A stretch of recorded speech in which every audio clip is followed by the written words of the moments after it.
뭐 거의 1억 누락하면 1억 가까이 나오는 거예요. 이제 제가 많이 말씀드리는 건 이제 사업자분들한테 만드시라고 말씀을 드려요.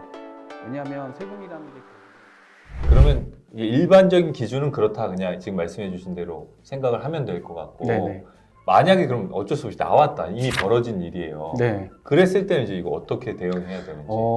만약에 네. 이걸 조사가 나오는데 이거를 그냥 안일하게 대응을 하시면 돌이킬 수 없는 타격이 될 거예요. 네. 뭐 가령 이제 예를 들면 내가 개인 사업자인데 네. 세무조사가 나와서 국세청에서 파악한 매출 누락이 있었다. 그게 예를 들어 1억이라고 치면 네. 여기서 매출 누락 1억이 나와 관련돼서 세금이 얼마가 나올까 보시면 일단은 1억이 누락이 됐을 때 네. 부가가치세 1,000만 원 일단 나오잖아요. 네. 여기에 이제 가산세가 붙는다면 적어도 1,200에서 1,400 가까이 나온단 네. 말이죠. 그러면 일단 15% 가까이 세금 내죠. 네. 1억을 누락했을 때. 네. 그러면 이제 그 1억에 대한 또 부가세 말고 소득세가 있잖아요. 네. 네. 그 소득세가 뭐 세율 구간에 따라 다르겠지만 40% 적용받는다고 하면 거기에 일단 4천이 붙죠. 네. 거기에 가산세가 붙으면 또 적어도 5천은 될 5,000 거란 말이에요. 네. 포함해서. 네. 그럼 아까 포함한 뭐 1,500이랑 5천, 6,000 그쵸. 6천. 네. 6,500에 지방세 얹히면 네. 7천이 넘어가잖아요. 거기에 지연가산세 붙으면 뭐 거의 1억 누락하면 1억 가까이 나오는 거예요. 거의 다 그냥 다 낸다고 봐야 되는 거예요. 안일하게 대응하시면. 네. 네. 적극적으로 소명하셔야지 돼요. 거기에 대한 또 대응도 세무사님이 해주실 수 있지 않습니까? 그렇죠. 이건 이제 영업 기밀이라 네. 이 자리에서 말씀드리는 사실 이제 거고. 그 세무사님들의 능력치라는 건 그 차이인 것 같긴 해요. 그죠? 네네네. 네, 문제를 예방하는 것도 물론 중요하지만 발생했을 때에 대한 대처하는 것도 능력치 차이라고 보여지는데, 그러면 그렇게 이제 안일하게 대처하지 않고 잘 대처하기 위해서, 예방하기 위해서는 또 어떻게 해야 되는지. 일단 첫 번째는 본인이 직접 신고하신다면 네. 내가 신고하는 소득이 네. 동종업 대비해서 너무 낮은 건 아닌지, 네. 낮다면 그만한 이유가 있다면 상관없어요. 네. 근데 그렇지 않고 그냥 낮다면 일단은 고민해 보셔야 돼요. 좀 소득세를 또는 법인세를 내는 쪽으로 방향을 잡으셔야 되고, 네. 그거는 이제 또 신고 때 사후적인 거잖아요.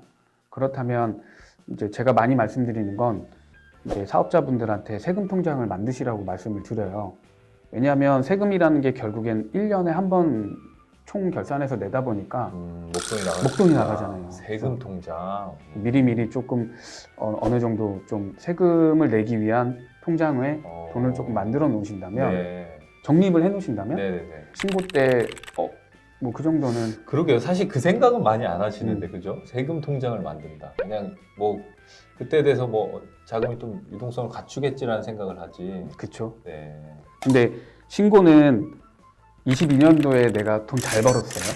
근데 그 22년도에 대한 건 23년도 5월에 신고하잖아요. 그렇죠. 네. 그러면은 예기치 않게 1월부터 4월에 목돈이 막 나갔어. 아, 그 당시에 맞아요. 낼 돈이 없어서 그럴 수 있죠. 이제 세무 대리인하고 또는 막 소득을 낮게 신고한다든지 해서 리스크가 커지더라고요. 그런 측면에서, 예방 차원 측면에서는 세금 통장을 만들어서 일정 금액을 조금 적립을 해두시는 방법. 네.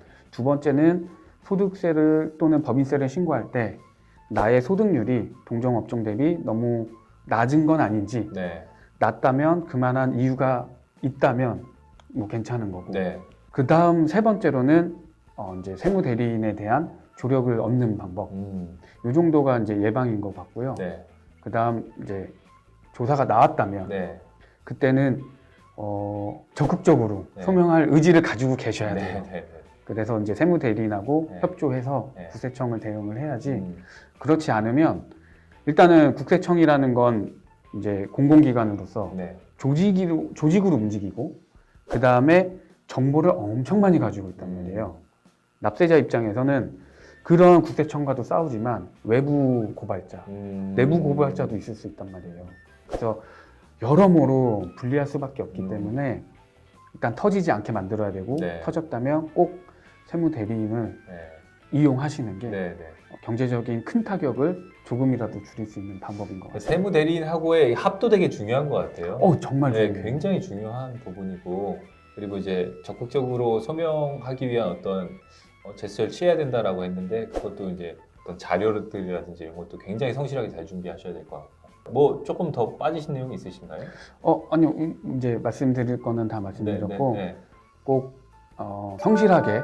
신고하시는 게 음. 결국에는 세무조사를 막을 수 있는 네. 최선의 방법이다라고 네. 말씀드릴 수 있을 것 네, 같아요. 그렇죠. 제일 중요한 건 예방이고 대처는 우리 세무사님께 또 네. 의뢰해 볼 수 있겠네요. 네. 알겠습니다. 오늘 좋은 말씀 감사합니다. 네. 영상이 도움이 되셨다면 구독과 좋아요 부탁드리겠습니다. 감사합니다.